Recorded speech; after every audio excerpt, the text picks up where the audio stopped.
நரியின் மந்திரம். ஒரு நாள் பசியுடன் இருந்த நரி சிங்கத்தை கடந்து செல்ல நேரிட்டது. என்ன வேண்டும் உனக்கு? இதனிடமிருந்து தப்பிக்க முடியாது. இதற்கு அடிபணிவது போல் நடிக்க வேண்டியதுதான். ஐயா, தயவு செய்து என்னை தங்களின் வேலைக்காரனாக ஏற்றுக்கொள்ளுங்கள். சரி. என்ன அதிர்ஷ்டம்! இனி நான் பசியால் கஷ்டப்பட வேண்டாம். சிங்கம் நரியை தன் குகைக்கு அழைத்துச் சென்றது. என் சொல்படி நடந்தால் உனக்கு நல்ல உணவு கிடைக்கும். உங்கள் வாக்கே வேதவாக்கு. சரி, தினமும் காலை மலை மீது சென்று ஏதாவது மிருகம் கீழே திரிகிறதா என்று நீ பார்க்க வேண்டும். அப்படி பார்த்தால் உடனே என்னிடம் வந்து அண்டா காகசம் அபு காகசம் வேட்டையாடு சீசே என்று சொல்ல வேண்டும். நான் அந்த மிருகத்தை கொன்று உண்ட பிறகு மிச்சத்தை நீயும் உண்ணலாம். மறுநாள் நரி மலை மீது சென்று பார்த்தது. அங்கு ஒரு யானை அதற்கு தென்பட்டது. உடனே நரி ஓடி வந்து சிங்கத்திடம், நான் ஒரு யானையை பார்த்தேன். அண்டா காகசம் அபு காவுக்கும் வேட்டையாடு சீசே. சிங்கம் யானையை கொன்று வயிறு நிறைய உண்ட பின் நரியை உண்ணச் சொன்னது. நரியும் வயிறு நிறைய மகிழ்ச்சியாக உண்டது. பல மாதங்கள் இதே போல் நடந்தது. நரி மிகவும் குண்டாகிவிட்டது. ஒரு நாள், நான் ஏன் எப்பவும் மிச்சம் மீதியை தின்ன வேண்டும்? என்னாலும் வேட்டையாட முடியும். சிங்கத்திற்கு இந்த மந்திரத்துல தான் பலமே உள்ளது. சிங்கத்திடம் நரி, ஐயா, நீண்ட நாட்களாக மிச்ச உணவை சாப்பிட்டு வருகிறேன். நானே ஒரு யானையை வேட்டையாட விரும்புகிறேன். நரியே, சிங்கத்தால் மட்டும்தான் யானையை கொல்ல முடியும். நான் தருவதை சாப்பிட்டு சந்தோஷமாக இரு. தயவு செய்து எனக்கு ஒரு சந்தர்ப்பம் கொடுங்கள். நீங்கள் மலை உச்சிக்கு சென்று யானையை பார்த்ததும் என்னிடம் வந்து அண்டா காகசம் அபு காவுக்கும் வேட்டையாடு சீசேன்னு சொல்லுங்க. சரி, போய் பார்க்கிறேன். சிறிது நேரம் கழித்து, இந்த பக்கமாக ஒரு யானை வருகிறது. அண்டா காகசம் அபு காகசம் வேட்டையாடு சீசே. நரி உடனே போய் யானையை நோக்கி பாய்ந்தது.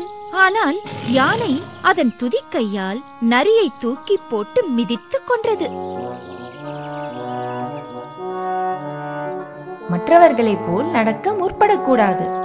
சிங்கமும் எலியும். மதிய உணவு முடிந்த பிறகு சிங்கராஜா உறங்கிக் கொண்டிருந்தார். அங்கே ஒரு சிறிய பொந்தில் ஒரு எலி வசித்து வந்தது. அந்த எலி மிகவும் குறும்புத்தனம் செய்யும். அது வலையிலிருந்து வெளியே வந்து உறங்கிக் கொண்டிருந்த சிங்கத்தின் மீது ஏறி விளையாடிக் கொண்டிருந்தது. சிங்கம் தூக்கம் கலைந்து எலி தன் மீது விளையாடிக் கொண்டிருந்ததை கவனித்தது. சிங்கம் எலியை பிடித்து கோபத்துடன் சொன்னது, அட முட்டாளே, நீ விளையாடிக் கொண்டிருப்பது சிங்கத்தின் மீது. நான் உன்னை கொல்லப் போகிறேன். எலி பயந்து, மீண்டும் இது போல் தவறு செய்ய மாட்டேன். எனக்கு உயிர் பிச்சை கொடுங்கள். எதிர்காலத்தில் நான் உங்களுக்கு கடமைப்பட்டவனாக உதவுவேன். நீயோ மிகவும் சிறிய மிருகம், எனக்கு எவ்வாறு உதவ முடியும் என்றது. இருந்தபோதும் சிங்கம் எலியின் மீது இறக்கப்பட்டு விட்டுவிட்டது. சிறிது காலத்திற்கு பின் எலி தன் வலையில் இருந்தபோது சிங்கத்தின் கர்ஜனையை கேட்டது. எலி வலையிலிருந்து வெளியே வந்து சிங்கம் வேடனின் வலையில் சிக்கிக் கொண்டதை பார்த்தது. சிங்கம் உதவியின்றி வலையிலிருந்து தப்பிக்க முயற்சி செய்தது. சிறிய எலி சிங்கத்தின் கருணையை நினைவு கொண்டு சிங்கத்திற்கு உதவ சென்றது. எலி வலையை கடித்து சிங்கம் தப்பிக்க வழி செய்தது.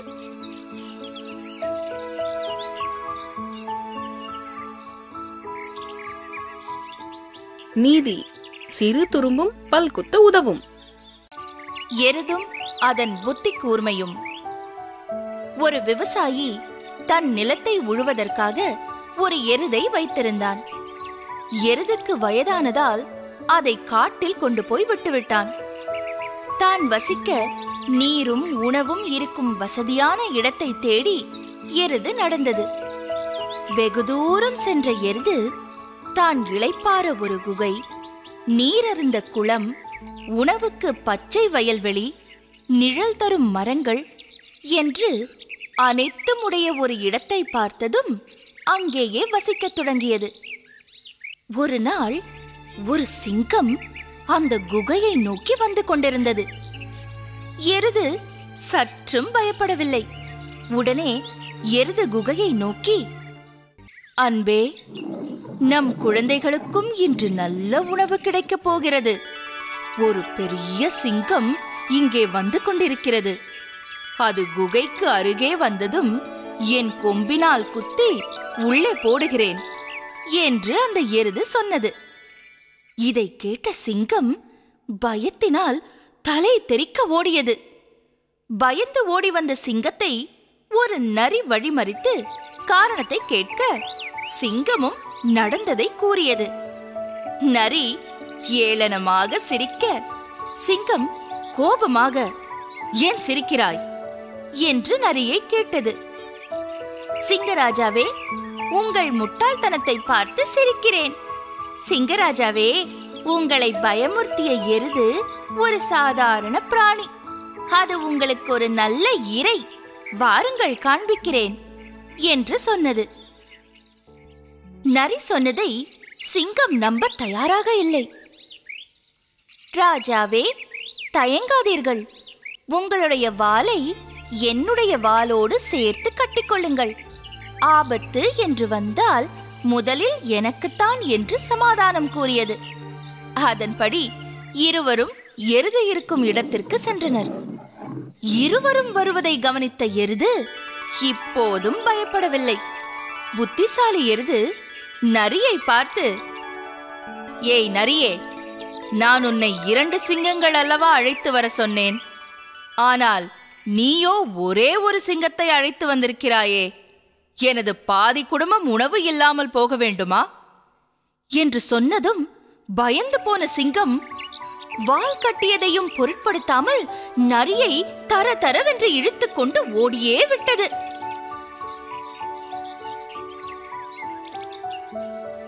நான்கு மாடுகள். ஒரு காட்டுல 4 மாடுங்க ரொம்பவும் நட்பா இனப்பிரியாம வாழ்ந்துட்டு வந்தது. ஒன்னை விட்டு ஒன்னை எப்பவும் பிரியாம சாப்பிடும் போதும் தூங்கும் போதும் சேர்ந்தே இருந்தது. இவங்களோட ஒத்துமையால எதிரிங்க யாரும் இவங்களை தாக்கவே முடியல. அந்த காட்டுல வாழ்ந்த ஒரு நரிக்கு சரியா உணவு கிடைக்காம அது ரொம்ப கஷ்டப்பட்டுச்சு. நான் ஏதாவது செஞ்சு இவங்களோட ஒத்துமையை கெடுக்கணும் அப்படின்னு நினைச்சது.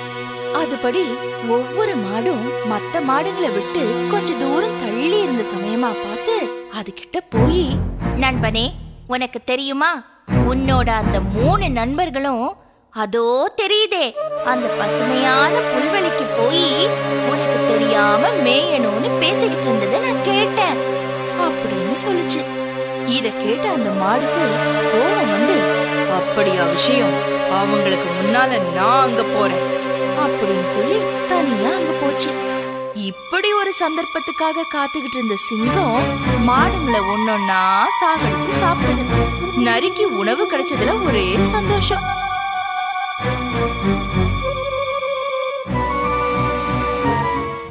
பேசும் குகை.